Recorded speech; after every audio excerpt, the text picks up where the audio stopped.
Alrighty, welcome back for round number 4. We brought Michael Barrett back, seeing as he was only on camera for a very short period of time. And he's playing against Jacob Spangler. We'll see if we can get decks up there for us. We've got, again, as a reminder, Michael on Black White Smallpox, and I believe Jacob is on Eldrazi Tron, playing that Eldrazi land on turn 1.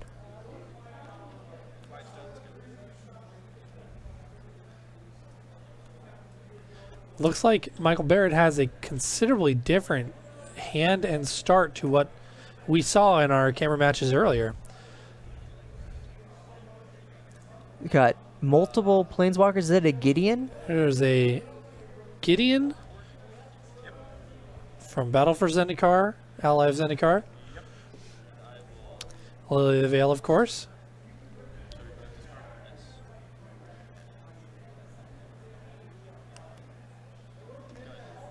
Mindstone and an Elspeth? Yeah. All right. Elspeth Terrell? What is... It's a 4-mana Elspeth. Yes. The old Callblade Elspeth. Definitely some powerful planeswalkers. I guess Gideon is just stronger than Elspeth when you don't have a creature. That's an Ob wow, Nixilis. that's an Ob Nixilis. Just a grip full of planeswalkers. Started with 4 planeswalkers and lands, or drew into it, looks like it. Jacob thought not seeing Michael, taking the Gideon Ally of Zendikar. Definitely correct, since... The very potent turn 3 Eldrazi there. Yeah. It's definitely correct to take that one, as he can't play the Ob Nixilis. Fairly easy edict for Lily on this turn. And he will also get to draw a card. I wonder if it was correct to fetch before drawing off of the Lily, but looks like, what did he draw? He drew a Shambling Vents, so punished a bit, but he does have another land, so he will be able to hit land 5 untapped, I believe. There's a Smasher. Has a powerful hand. That he does. The leftovers, Ugin Spirit Dragon. Instant game ender. Another Liliana is the draw. Make some sacrifice.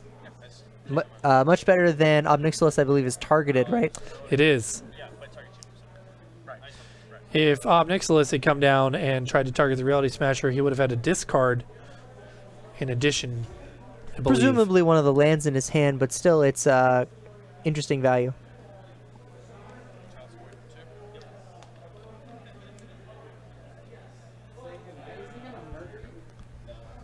All right. 2 chalices. So what is the 1 and the 2 really going to lock Michael out of? We got Smallpox. Smallpox. Some standard discard spells. Possibly Path to Exile, if he plays Path to Exile.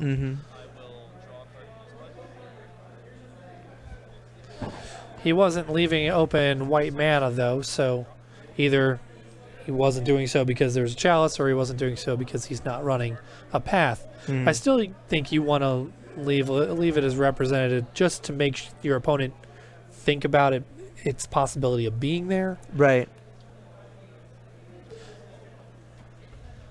Interestingly, Jacob discards the Ugin. I guess he needed... Aha! An Endbringer. An Endbringer.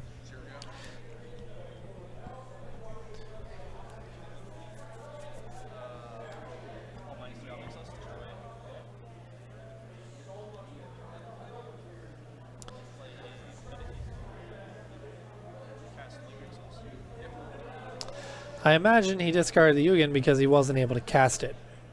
And he was going to be able to cast the Endbringer, though he knew the Endbringer was going to die to either of the planeswalkers that were on the field. It does force him to cash in on that, so if he was able to get a Reality Smasher off the top, for instance, he'd be able to hit down one of the planeswalkers. Did he flash back that Lingering Souls? He did, so he has all 4 in play.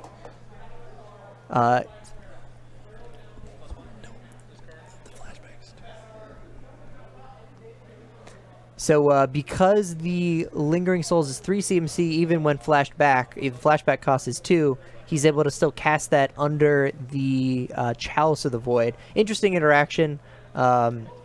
something that is always difficult to catch. So for instance, if you were to cast or flashback a Faithless Looting with a Chalice on 1, you would not be able to cast it because its CMC is still 1.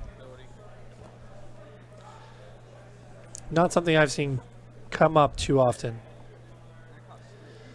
See, Jacob looks like he's activating his Seagate Wreckage. And draw a card, only activate when your hand is empty? Yes, when your hand is empty. It's late. We're all tired. Just trying to get some card advantage in there with colorless mana. A bit of a challenge without that card. I think Michael really has this game locked up, that the classic 5 Planeswalker hand was a little too much for Jacob and his Eldrazi. Definitely would say this is a different build of Black-White Smallpox. Right, so feeling like we're almost watching a different deck. Especially Obnixilis running Smallpox in your deck, hitting your own lands and still trying to cast 5-drops. Yeah, fairly difficult. The first time we saw Michael on camera, he did what you would have expected Smallpox to do. Cast Smallpox multiple times, cast Lily, leaned on that plus Lingering Souls, and won the game fairly easily. Right. Do we have an assembled Tron now? I believe we do. I don't know if the mana is going to make a difference. Unless Well, we get an Ugin off the top here.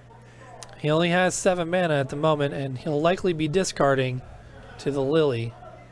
So he may have wanted to wait on that card draw until the end of turn.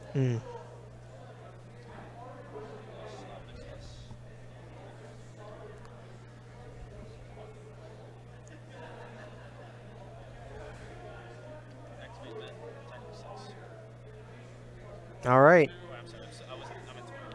So he's got presumably 1 draw for turn and maybe an activation of Gate if he hits a land. And he needs, I think, exactly Ugin.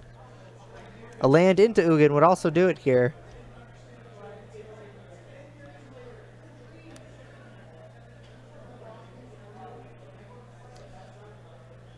Looks like it may have been a Reality Smasher. That's not going to...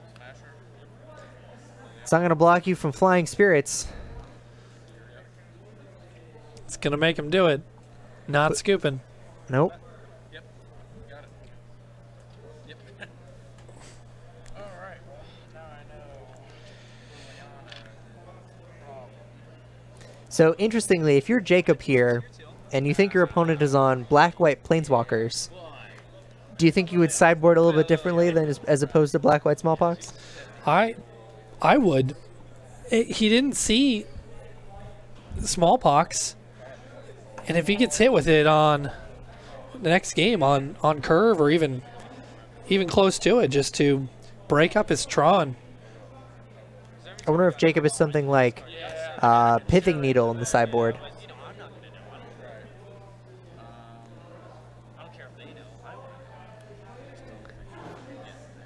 I'm not too familiar with Eldrazi Tron's sideboard.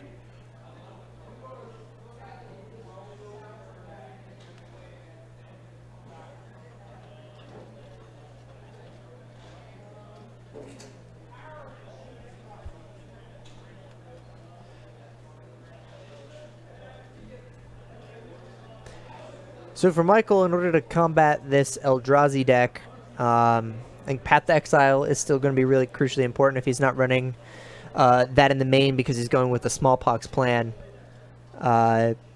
We did see 2 basic wastes out of Jacob, if not 3.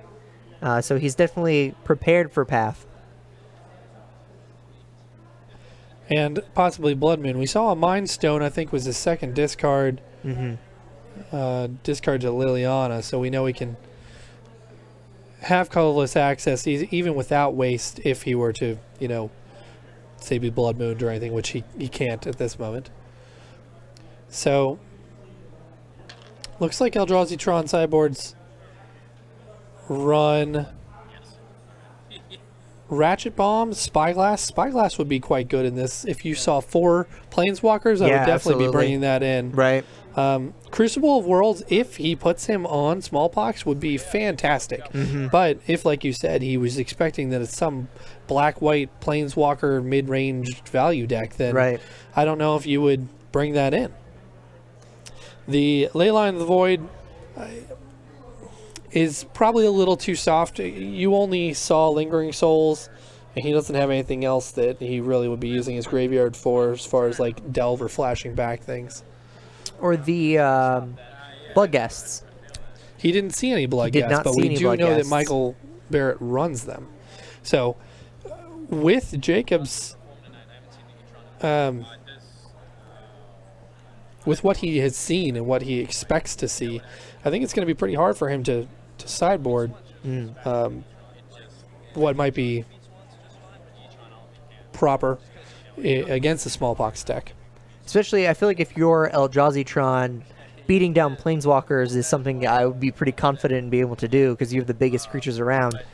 Right. Well, you saw Jacob go turn 3 Thought Knot into, was it a turn 4 Reality Smasher, which is what the deck wants to be.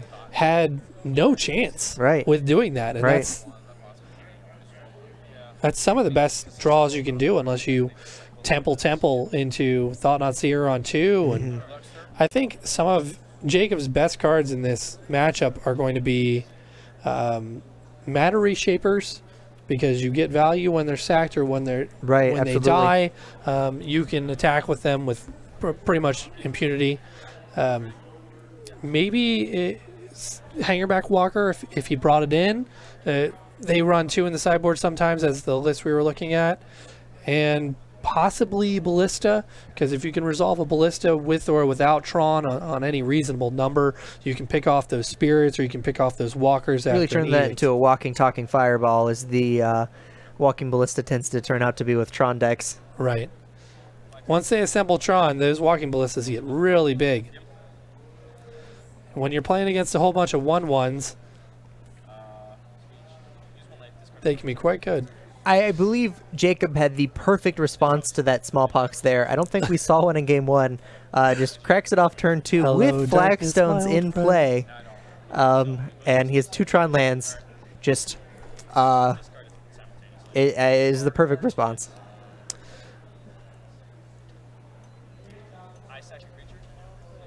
Ooh, and he's got the just again totally different deck we're seeing out here in game 2.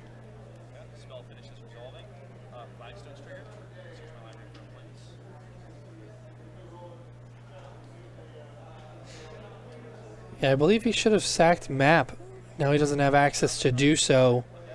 He should have either floated the mana or just sacked map in response. I think the distraction of the novelty of the card is always a secret extra card in your hand when you're playing unusual ones. Especially with that card doing so much. Oh, looks like he brought in Ratchet Bombs. He did bring in Ratchet Bomb, so maybe he had him on. I think he did see the souls there was what actually killed him, so the Ratchet Bomb. Although ticking it up to 1, so. Not going to kill tokens. Right. He definitely seems surprised to see Smallpox.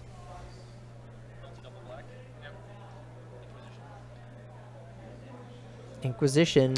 Looks like an All Is Dust. Ooh. Getting the Reshaper out of his hand before it hits the field, preventing that value he gets. That is the best way to deal with it. Thoughtseize to follow it up, hitting that Wrath, leaving him only with a Tron piece.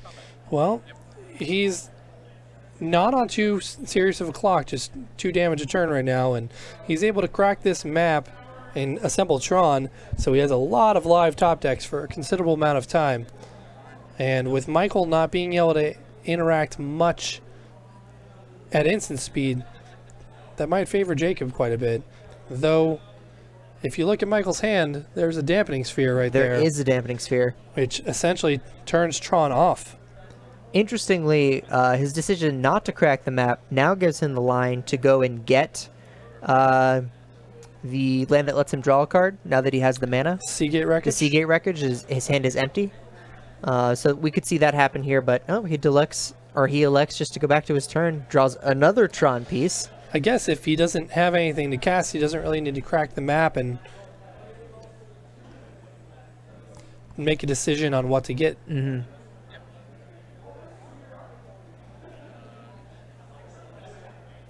He doesn't have a go-to Eye of Ugin to tutor out his big fatty. Although Sanctum of Ugin might not be in the Eldrazi Tron list. I think he actually played one in the last game. We'll see what he gets here. Cracking the map now. No, I'm actually just trying to map into Temple. I'm just trying to get that. Mapping into Temple. Gets even more mana. Interesting. These aren't good cards. I need yeah, that's exactly how it is. So he has Tron right now. The far land is a mine. Yes. And there's a power plant and a And he has tower power right plant there. and a tower, So yes. he has He a does double have tower. Tron. So Although he has 10 mana right now? He is playing all different arts, as Tron players are keen on doing. Right.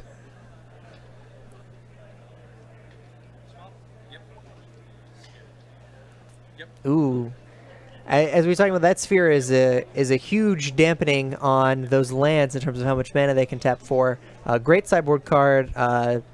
Seeing that from Dominaria, kind of changing the game both with Tron and Storm.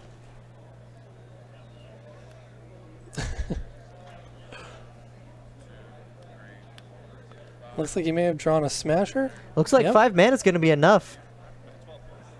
Now, is Jacob actually have the faster clock with that Smasher? He has a considerably faster clock. Now Michael just drew an Elspeth. 4 mana or 6 mana? Elspeth? 4 mana. Okay. Does it have lifelink as one of its abilities? I believe it makes 2 soldiers as its minus, or as It makes 1 soldier One and then soldier. might give a buff and flying and vigilance. +3/+3 and flying. Okay. So the newest Elspeth from Theros, the Sun's Champion, Sun Champion. has the ultimate of giving all your creatures +3/+3 and flying, and makes 3 soldiers when you plus it. And this one is apparently makes 1 soldier, gives a creature +3/+3 and flying, and I don't know its ultimate. You get an emblem with artifacts, creatures, enchantments, and lands you control have indestructible. Quite an ultimate, considering this Planeswalker does not tick down for any other reason. And works well in tandem with the other Elspeths, which blow up all non-token, non-land permanents. So I believe what Michael did was gave his Bloodghast +3/+3 and attacked Jacob to try to be winning this race.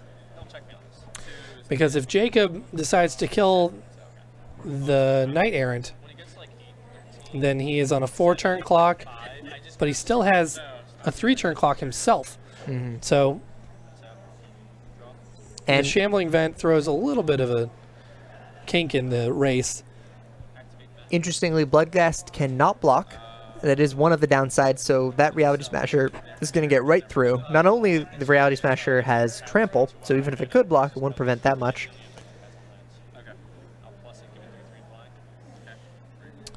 So it looks like Michael made his Shambling Vent a 5/6 flying lifelink, putting gain a Michael whole lot to of life. 12 and putting Jacob to 1.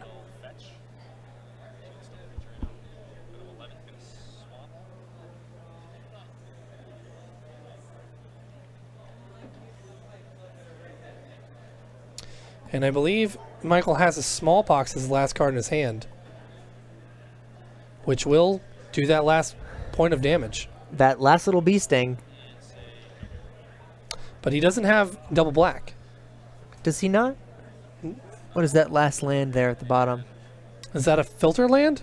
I believe he does have So double he black. does have double black? I wonder why he elected not to cast Smallpox then, if Jacob's at 1.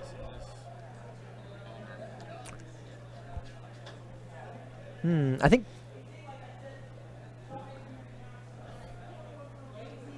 Because of Dampering Spear, I don't get Eldrazi's Temple second. Even if Jacob Spangler had something like Warping Whale to counter the Smallpox, I still think you want to cast it. I think I would take the chance and cast it as well, because now he's got another draw.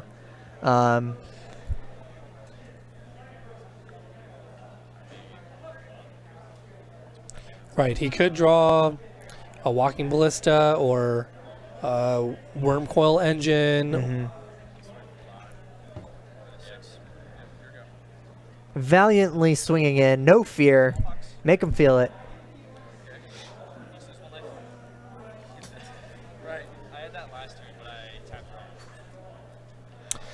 Yeah, Michael says that he tapped incorrectly, so he wasn't able to cast the Smallpox last turn. I tapped wrong, so I couldn't play Smallpox last turn. I had Dampening Sphere, I couldn't filter. Oh, what happened was he can't filter because of the Dampening Sphere. Oh, because the land would produce 2 mana. Right. Interesting. Slight Interesting. negative to Dampening Sphere. Yeah, and filters. That would be why he couldn't That do is it. not something that I originally considered. Yeah, you don't run into a lot of decks that play filter lands, so that is definitely an interaction that can't possibly come up often. That was very astute of Michael to realize that. He's very familiar with his sideboard cards and how Yeah. they function. Yeah, definitely. Man, we saw Black-White Smallpox do work tonight. Easily going 2-0 both games we had it on camera. And 30 minutes still left on the clock as well. Definitely an interesting build that he has running. Usually you see that curve much lower with Black-White Smallpox. Yeah, absolutely. It's like I can occasionally revolt kill a Battery Shaper. That's it. Took out Dugan. Looks like Jacob trimmed his top end and a Mind Stone. The last time he didn't let me get there, so that's Smallpox. And I am a deck that just naturally targets lands. So, Yeah, it kind of sucks. I had Relic, but I brought in Batter Skulls. Batter Skulls good. See that? I haven't seen Battery Ooh. Yeah, Batterskull actually is interesting as a sideboard card. Seen it kind of fall out of favor with Colgan's commands running around. With Jun being on the low end right now, and me and Corey Burkhart really the only people playing Grixis. I could see Colgan's commands not showing up too much and fearlessly running those Batterskulls again. You still have to worry about Mardu Pyromancer. It is pretty prevalent in the meta. That is true. They do run multiple Kolaghan's commands in their main deck. But if you're expecting to play against things like humans, Oh, or, absolutely. you know, might be a little too slow against humans. I mean, the life gain is relevant. Is If you can get it out quickly because you're playing Tron lands. because you're playing so- Tron lands. Right. It might still be better to have a Worm Coil engine in that slot. I'm not sure how many Worm Coils he had in the side. If you're relying on Tron to get it out there anyway. Right. Because it's only 1 mana difference. And That extra 3, or is it extra 2? Yeah, I'm not sure the deck runs any 2s. I guess it could have a Chalice on 1.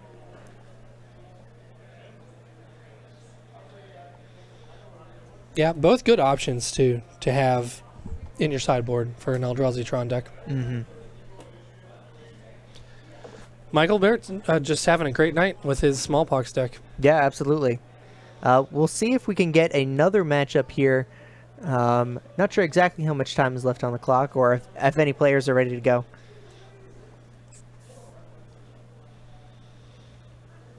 We do still have one more round after this,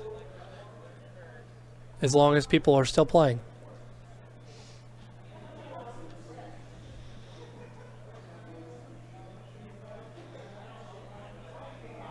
Is there anything going on in chat over there? Doesn't look like it.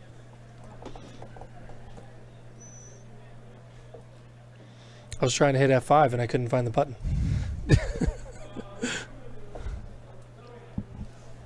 So we were talking about only you and Corey Burkhart being on Grixis now. Grixis Control. So you've been on that deck for a long time? I have, yes. I think in a few of our inner stream advertisements here, we have Bernie Wen on Grixis Pyromancer. I know he's a fan of Grixis decks.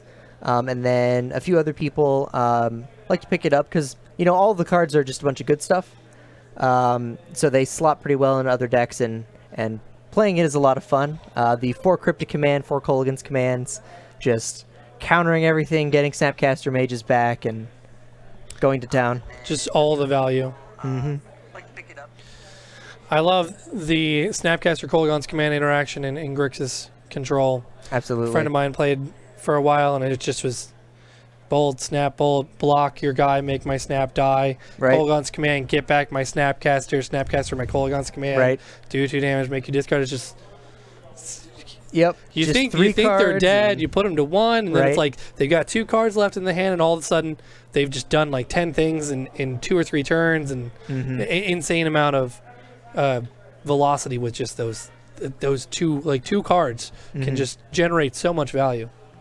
And with Search of Azcanta kind of taking the spot of Jace the Mind Sculptor in all of the blue decks, being only 2 mana and still providing some amount of card advantage and an additional land, that actually does matter. Sometimes you can get it, especially with Grixis, you're running Thought Scours, so you can get it almost as like on turn 4 you can have 5 mana, which can be a big deal because you're up on mana and get kind of 2 spells in a turn, Kolaghan's Command plus something else. Especially with your snap lines if you're trying to snap a Kolaghan's Command. So what is your threat density? What's it made up of in Grixis? You running Angler? Are you running Tasker? Are you doing a split?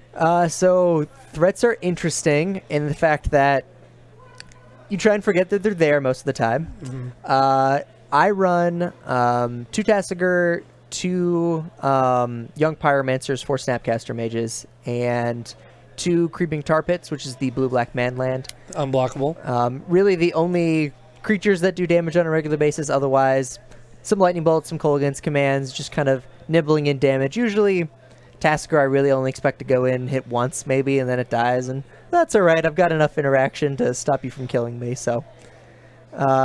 It's a fun deck. It's really interesting. Lots of lines. Very high skill cap, so a lot of times you'll lose to yourself. Definitely. More than anything. A lot of decisions. Right. A lot of interaction. Those are always very difficult to play.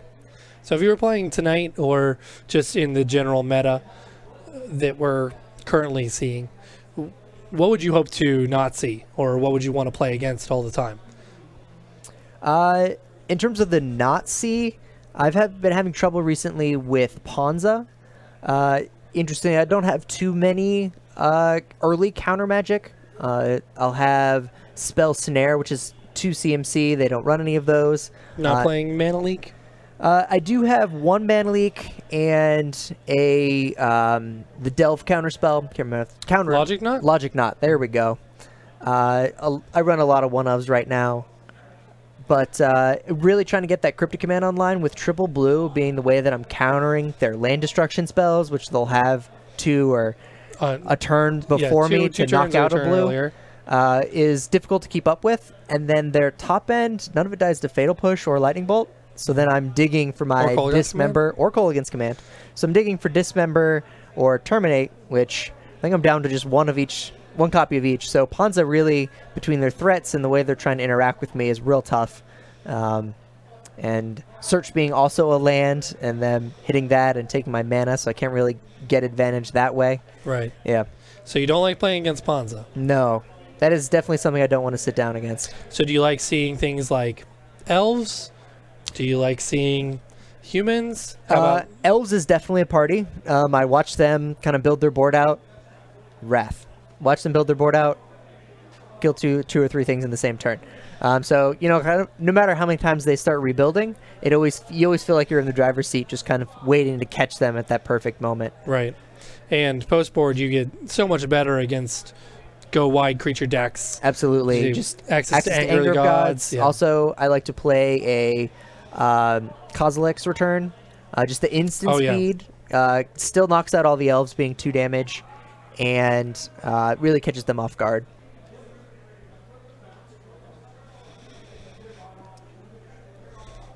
When I was playing Modern most recently, I jumped around a lot because I just was playing decks that my friends had. Right. So I played Grixis Delver, which is not a deck you see too often anymore. Right. But it was actually quite good, very fun. I only lost to Ad Nauseam to like a perfect top deck when I was playing here anyway. And then I moved on to playing Jund, which was right after the Bloodbraid unbanning. Well, not right after, probably like 3 or 4 weeks or something like that. And that was just, it's so hard to lose when you have such diverse threats and so many answers to everything, and you're just so every card just feels good. Yeah, it's every like, time I cast Bloodbraid Elf, I was like, card. this is fantastic. Right. Strangely enough, I ended up losing to like a single diffusion sliver, the one in a blue sliver, where everything you target costs 2 more. Yes. My hand was Kolaghan's Command, Maelstrom Pulse, Bloodbraid or something, and I couldn't get to 4 mana. So I'm sitting with 3 mana, and I'm like, I can't cast anything in my hand. Right. And then you just don't draw mana. I'm like, this diffusion sliver is just literally killing me by itself. Right. And I think it did. Over the course of like 6 turns of me not being able to do anything. I do remember losing to Andrew Bowman, I believe, on Slivers in one of his infamous Slivers runs. At I forget it was a GP or an SCG Open, but absolutely brutal. That deck sometimes just, and now they all have double strike, and it's like, well, okay, I guess I lose. Yeah. They all have flying. They're all indestructible. Right. They all have all the keyword texts. Yes. Slivers is very interesting, pretty fun. Just fairly similar to a lot of the go wide creature decks and Aether Vial and putting them all in and everything. If you do like humans, I think you have a majority of the land base, or at least the expensive part, if you already have humans built. So that might be a good, like, fun alternative deck that you can break out every once in a while and try and sliver some people out. Right. So after I played those two, I decided to finally build something again if I was going to actually be playing for a while. So I built a very similar deck to Todd Stevens' Green-White Value. It was almost the same deck. Just a couple card preferences that I have, either main deck or sideboard. And had a lot of success with that deck. It's really hard for any creature deck to ever beat a worship. It's true. And when you're playing main deck worship, and you can see so many cards so quickly. Yep. It's pretty nice. And the deck it's again, like most modern decks, if you're playing creature decks in modern, you have to be either exceptionally fast and explosive, or you have to be able to grind through everything and anything. Yeah, absolutely. And the fact that you can just infinitely ghost quarter someone, or recur Horizon Canopy draws with a whole bunch of life gain, and just you can keep pace with pretty much anything. So. Right. Green-White, especially, they have the option to have the Knight of the Reliquary, whether they have the combo or not. Right. Is always interesting, and just Knight on its own just being big and hitting in for a lot of damage out of nowhere. Yeah, it outsizes pretty much any creature that you're going to come across. Absolutely. And it can put a very fast clock on them, kind of kill you out of nowhere if you don't do the math correctly. You just swing in, and it's currently a 4/4, and then you can all of a sudden make it like a 10/10 out of nowhere. And it's like, oh, okay, that happened. I guess I lose. Yeah. I remember, I always feel like my Tassigurs are outsized. It's always a 6/6 for some reason. Yeah, that's why I was asking if you ran Tasker or Gurmag Angler, because when you're playing against another Delve deck or another black deck like that, and they have an Angler and you've got a Tasker looks really silly against a Gurmag Angler, because you can't attack or you can't block depending on which role you're playing at the moment. So, but I love both of those creatures. So the logic kind of behind Tassigur is that of all the decks that really do delve, Grixis Control can kind of take advantage of the activated ability better than something like Shadow, where I think at the end of my run playing Grixis Shadow, I was on 0 Tassigur and all Gurmag Anglers. With the advent of humans, that probably is not right, because you've got so few threats and they can name it with Meddling Mage. So you want kind of like a mixture now if you're on the Shadow plan. But with Tassigur, not too many of them, just only 2. Really, you could win with anything, right? It could be a vanilla 4/4 at Grixis Control, and you're just hitting in. That's kind of the goal of the deck anyway. Yeah. But just any he comes out pretty consistently. If you need him on turn 2, like against Tron, you really kind of turn into, I'm hitting you as quickly as I can and disrupting your mana deck, which is very different game plan from the majority of the time. But yeah, just the one less card and the activated ability really does kind of push him over the edge for that 1 power. They both have their advantages, and you just kind of have to make a call based on what you are looking for. Like you said, if it's part of your game plan to be able to activate and have a threat that's potent enough to clock them while you're interacting a lot, then Tasker's great.